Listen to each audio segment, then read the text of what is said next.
अस्सलामु अलैकुम रहमतुल्लाहि वबरकातुहू। कतर की आवाज उर्दू रेडियो से पेश खिदमत है आज का पहला नशरिया माविश खान की जबानी और पहले अहम खबरों का खुलासा। कतर ने इंसानी प्रोग्राम ग्रेन फ्रॉम यूक्रेन की मदद के लिए $20 मिलियन देने का ऐलान किया है। वर्ल्ड कप फीफा कतर 2022 के साथ ही दरबुसाई में सकाफत, फनून लतीफ़ा और अदब के शोबों की बड़ी तकरीबात मुनक्किद की जा रही हैं। वर्ल्ड कप टूर्नामेंट को कामयाब बनाने के लिए कतरी कोशिशों को बैनुल-अक़वामी सतह पर मुसलसल सराहा जा रहा है। फ्रांस के सदर ने कहा है कि कतर ने गैर मामूली कोशिशें की हैं और वो फ्रांस की मदद और हिमायत पर भरोसा कर सकता है। यूक्रेन की इंतजामिया रूसी हमलों के बाद 70% लोगों के लिए बिजली की सप्लाई बहाल करने में कामयाब हो गई है। ये था आज की अहम खबरों का खुलासा और अब पेश खिदमत है आज का पहला मुफस्सल नशरिया।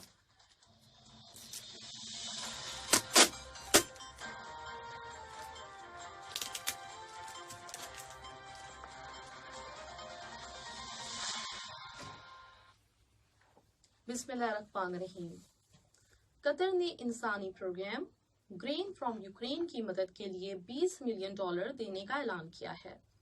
इसका मकसद यूक्रेन से ग़िज़ाई अशिया के हुसूल के लिए अफ्रीकी मुल्कों की मदद करना है। नायब वज़ीर आज़म और वज़ीर ख़ारजा शेख मोहम्मद बिन अब्दुर्रहमान आल सानी ने यूक्रेन के दारुल हुकूमत कीव में इस प्रोग्राम को शुरू किए जाने की तकरीब से वीडियो कम्युनिकेशन के जरिए तकरीर करते हुए इस मदद का ऐलान किया है। नायब वज़ीर आज़म और वज़ीर ख़ारजा शेख मोहम्मद बिन अब्दुर्रहमान आल सानी ने कहा कि कतर बाएतमाद बैनुल-अक़वामी पार्टनर की हैसियत से इज्तिमाई मंसूबों और कसीर फरीकी बैनुल-अक़वामी काम का पाबंद है ताकि चैलेंजों का मुकाबला करने के लिए बैनुल-अक़वामी पार्टनर्स के साथ मिलकर अपना हिस्सा अदा करता रहे। नायब वज़ीर आज़म और वज़ीर ख़ारजा शेख मोहम्मद बिन अब्दुर्रहमान आल सानी ने मज़ीद कहा है कि कतर हमेशा बैनुल-अक़वामी बहरानों में दूसरों की मदद करने में पेश होता है और इन बहरानों में फूड सिक्योरिटी का बहरान भी शामिल है और कतर बैनुल-अक़वामी ग्रुप में शामिल अपने दूसरे शुराका के साथ हम आहंगी के जरिए इस बहरान का भी मुकाबला कर रहा है। वज़ीर सेहत डॉक्टर हन्नान मोहम्मद अल-कुवारी से कल दोहा में जमहूरिया क्यूबा की वज़ीर सेहत डॉक्टर खोसिया एंजल पोर्टल मेरिंडा ने मुलाकात की। इस मुलाकात में दोनों मुल्कों के बाहमी ताल्लुकात और ताउन और सेहत के शोबे में इन ताल्लुकात को फ़रोग़ देने के वसाइल पर बातचीत की गई।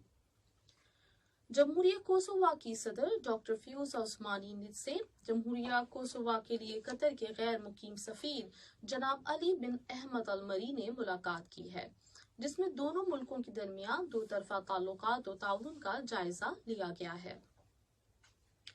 वर्ल्ड कप फीफा कतर 2022 के साथ ही दरबोसाई में सकाफत, फनून लतीफ़ा और अदब के शोबों की बड़ी तकरीबात का सिलसिला जारी है। मुल्क में मुताअद्दिद मुल्कों के सफ़राए किराम, खलीज के अरबी मुल्कों और यमन के लिए अक़वाम मुत्तहिदा की तंजीम, यूनेस्को के नुमाइंदे और दोहा में यूनेस्को के दफ्तर के डायरेक्टर ने कल हफ्ते की शाम दरबोसाई में कौमी दिन की तकरीबात देखी और वज़ीर सकाफत शेख अब्दुर्रहमान बिन हमद आल सानी ने सफ़राए कराम को कतरी विरसा और सकाफत के मुख्तलिफ पहलुओं से आगाह किया। वज़ीर सकाफत ने कल सिटी सेंटर ट्रेडिंग कॉम्प्लेक्स में सबसे बड़ी पेंटिंग के पहले हिस्से की ओपनिंग कर दी है। फनकार अमाद अल सोलही की तैयार करदा ये पेंटिंग 9600 मीटर के रकबे पर फुटबॉल ग्राउंड के चारों कोनों में आवेजा की जाएगी, जिसके बाद इसे रिकॉर्ड बुक ऑफ गिनीज में रजिस्टर किया जाएगा। इस पेंटिंग में वर्ल्ड कप की तारीख दिखाई गई है जो 1930 में यूरोगए से शुरू होने के बाद 2022 में कतर तक पहुंची है। वज़ीर सकाफत और कौमी दिन की तकरीबात के इंतज़ामात करने वाली कमेटी की सरबराह शेख अब्दुर्रहमान बिन हमद आल सानी ने इस मौके पर कहा है कि कौमी दिन हमारे दिलों से बहुत करीब है और ये दिन इस अजीम वतन के साथ हमारी वफादारी और इससे ताल्लुक़ की आला अक़दार का खमास है।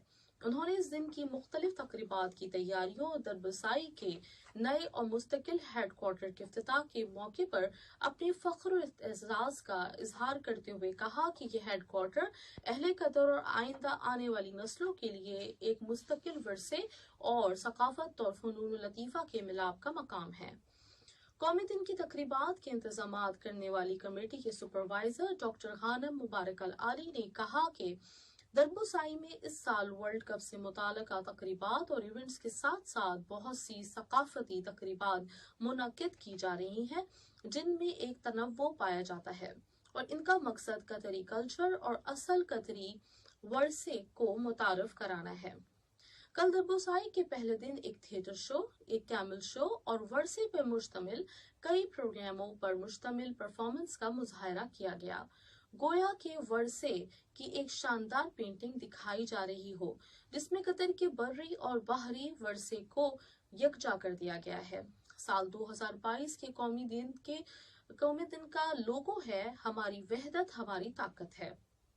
دربوسائی میں اس سال ثقافت، فنون لطیفہ اور ادب کے شعبوں کی بڑی تقریبات منعقد کی جا رہی ہیں جو مسلسل 18 دسمبر تک جاری رہیں گی۔ دنیا بھر کے قائدین اور اہلکاروں کی طرف سے قطر کی تعریف و ستائش کا سلسلہ جاری ہے کہ اس نے ورلڈ کپ فیفا قطر 2022 ٹورنامنٹ کے نہایت شاندار انتظامات کیے ہیں۔ فرانس کے صدر ایمانوئل میکرون نے کہا ہے کہ قطر نے غیر معمولی کوششیں کی ہیں اور فرانس کی مدد و حمایت پر بھروسہ کر سکتا ہے۔ انہوں نے کہا کہ دنیا کو بہت سے بحرانوں کا سامنا کرنا پڑ رہا ہے اور اسپورٹس مین اسپرٹ کو بحال رکھنا ہماری ذمہ داری ہے کہ یہ قوموں کو عالمی اقدار کے گرد اکٹھا کرنے کے لیے ضروری ہے۔ اسی طرح بوسنیا ہرزیگوئینا کی صدر نائب وزیر اعظم و وزیر خارجہ ڈاکٹر بسیرا ٹورکوویچ نے کہا کہ قطر نے ورلڈ کپ ٹورنامنٹ میں ساری دنیا کو بلا کر حیرت انگیز کارنامہ انجام دیا ہے۔ اس نے نہایت اعلیٰ معیار کا انفراسٹرکچر بنا لیا ہے اور مستقبل میں ہونے والے بڑے ایونٹس کے لیے قطر نے نئے معیار متعارف کرا دیے ہیں۔ پھر جمہوریہ سربیا کے نوجوانوں اور سیاحت کے وزیر جناب حسین میمک نے ورلڈ کپ فیفا قطر 2022 ٹورنامنٹ کے غیر معمولی انتظامات کی تعریف کی ہے۔ اس طرح قطر کی جانب سے دنیا بھر کو حیران کر دینے کا سلسلہ جاری ہے اور وہ یہ ثابت کر رہا ہے کہ واقعی فٹ بال ورلڈ کپ کی میزبانی کا حقدار اور اہل تھا اور ہے۔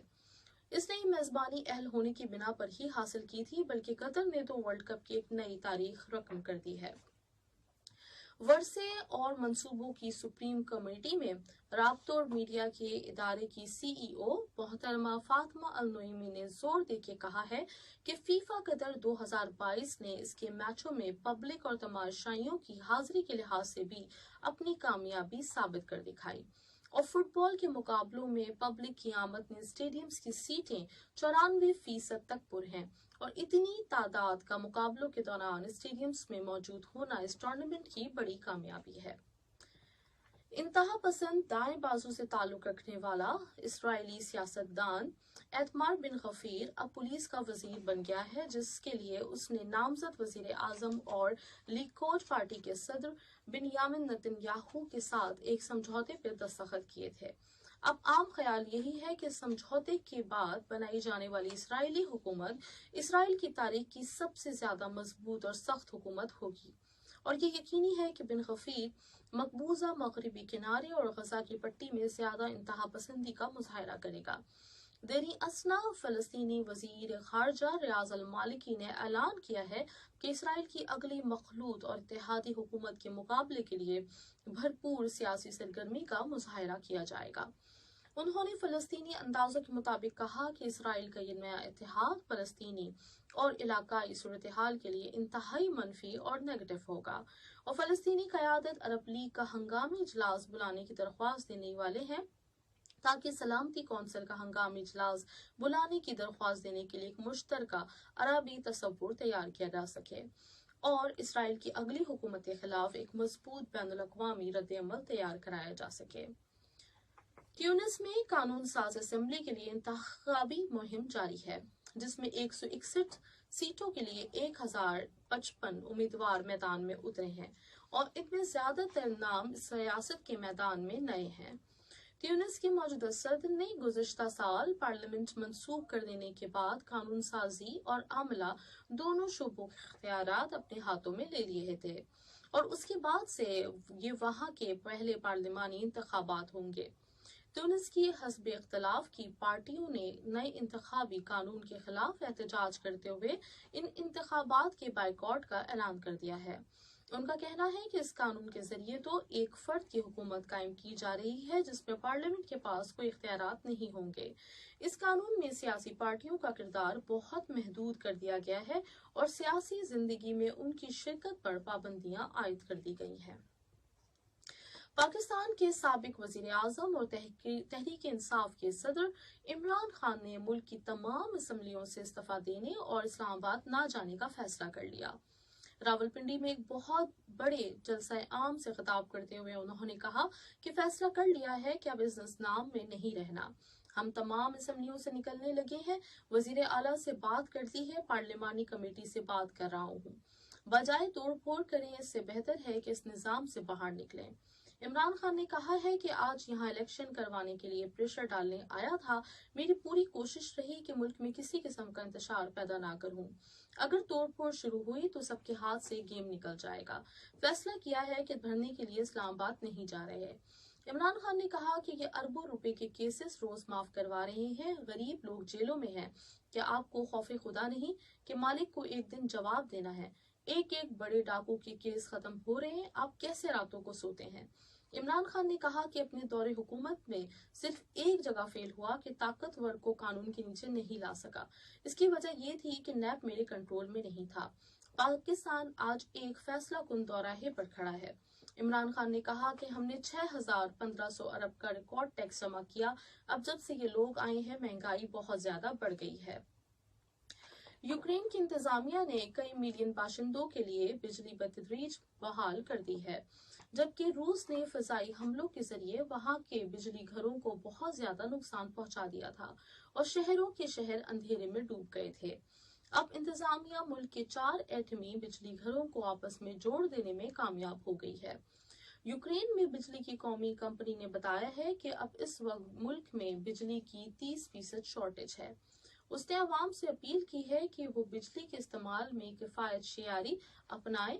उधर मॉस्को ने कहा है कि यूक्रेन के इंफ्रास्ट्रक्चर को निशाना बनाना फौजी लिहाज से कानूनी है और कीव रूसी मुतालबात मानते हुए अपने अवाम की परेशानियां खत्म कर सकता है। यूक्रेन ने जोर देके कहा है कि वो तमाम हमले जिनका मकसद अवाम की परेशानियों में इजाफा करना हो, वो जंगी जराइम शुमार होते हैं। इटली के सयाती जजीरे स्किया में जबरदस्त बारिशों के बाद लैंडस्लाइडिंग के एक वाक़ये में 8 अशखास मौत के मुंह में चले गए हैं। वहां मुतादिद इमारतों को नुकसान पहुंचा है और इमदादी टीमें बहुत मुश्किल हालात में काम कर रही हैं। और अब कुछ खबरें स्पोर्ट्स की। कल फीफा कतर वर्ल्ड कप 2022 का 7वां दिन था। कल दिन के 1 बजे ऑस्ट्रेलिया और ट्यूनिस के दरमियान खेले जाने वाले मैच में ऑस्ट्रेलिया ने ट्यूनिस को 0 के मुकाबले में 1 गोल से शिकस्त देकर 2 पॉइंट्स हासिल कर लिए। दूसरा मैच दोपहर 4 बजे सऊदी अरब और पोलैंड के दरमियान खेला गया, जिसमें पोलैंड ने सऊदी अरब को 0 के मुकाबले में 2 गोलों से हरा दिया। कल का तीसरा मैच शाम 7 बजे फ्रांस और नीदरलैंड के दरमियान हुआ, जिसमें फ्रांस ने नीदरलैंड को 1 गोल के मुकाबले में 2 गोलों से शिकस्त दे दी। और कल का चौथा मैच रात 10 बजे अर्जेंटीना और मैक्सिको के दरमियान खेला गया, जिसमें अर्जेंटीना ने मैक्सिको को 0 के मुकाबले में 2 गोलों से शिकस्त दे दी। आज वर्ल्ड कप के 8वें रोज दिन 1 बजे जापान और कोस्टारिका के दरमियान मैच खेला जाएगा। दूसरा मैच शाम 4 बजे मराकश और बेल्जियम के दरमियान होगा। आज का तीसरा मैच शाम 7 बजे क्रोएशिया और कनाडा के दरमियान खेला जाएगा, जबकि आज का चौथा और आखिरी मैच 2 बड़ी टीमों स्पेन और जर्मनी के दरमियान रात 10 बजे होगा। आज के इस नशरे के इख्तिताम से पहले अहम खबरों का खुलासा एक मरतबा फिर समाअत फरमा लीजिए। कतर ने इंसानी प्रोग्राम ग्रेन फ्रॉम यूक्रेन की मदद के लिए $20 मिलियन देने का ऐलान किया है। वर्ल्ड कप फीफा कतर 2022 के साथ ही दरबुसाई में सकाफत, फ़नून लतीफ़ा और अदब के शोबों की बड़ी तकरीबात मुनक्कद की जा रही हैं। वर्ल्ड कप टूर्नामेंट को कामयाब बनाने के लिए कतरी कोशिशों को बैनुल अक़वामी सतह पर मुसलसल सराहा जा रहा है। फ्रांस के सदर ने कहा कि कतर ने गैर मामूली कोशिशें की हैं और वो ट्यूनिस की मदद और हिमायत पर भरोसा कर सकता है। यूक्रेन की इंतजामिया रूसी हमलों के बाद 70% लोगों के लिए बिजली की सप्लाई बहाल करने में कामयाब हो गई है। रेडियो कतर से आज का पहला नशरिया अपने अख्ताम को पहुंचा। न्यूज एडिटर सफर हमाम, स्टूडियो से इंतखाब आलम, मोहम्मद हसन सुडानी, भाविश खान को दीजिए इजाजत। अल्लाह हाफिज। सलाम अलैकुम दोस्तों, मैं हूं शेख नूर। आप देख रहे थे कतर न्यूज़ टुडे। मुझे उम्मीद है कि ये वीडियो आपको इंफॉर्मेटिव लगी होगी। इसी तरह के वीडियो पाते रहने के लिए नूर टाइम 24/7 यूट्यूब चैनल को सब्सक्राइब कीजिए और इस वीडियो को लाइक, कमेंट और शेयर ज़रूर कीजिए। अगर आप फेसबुक पर देख रहे हैं तो शेख नूर पेज को लाइक कीजिए और फॉलो कीजिए ताकि मैं जैसे वीडियो अपलोड करूँ आप तक पहुँच जाए। शुक्रिया।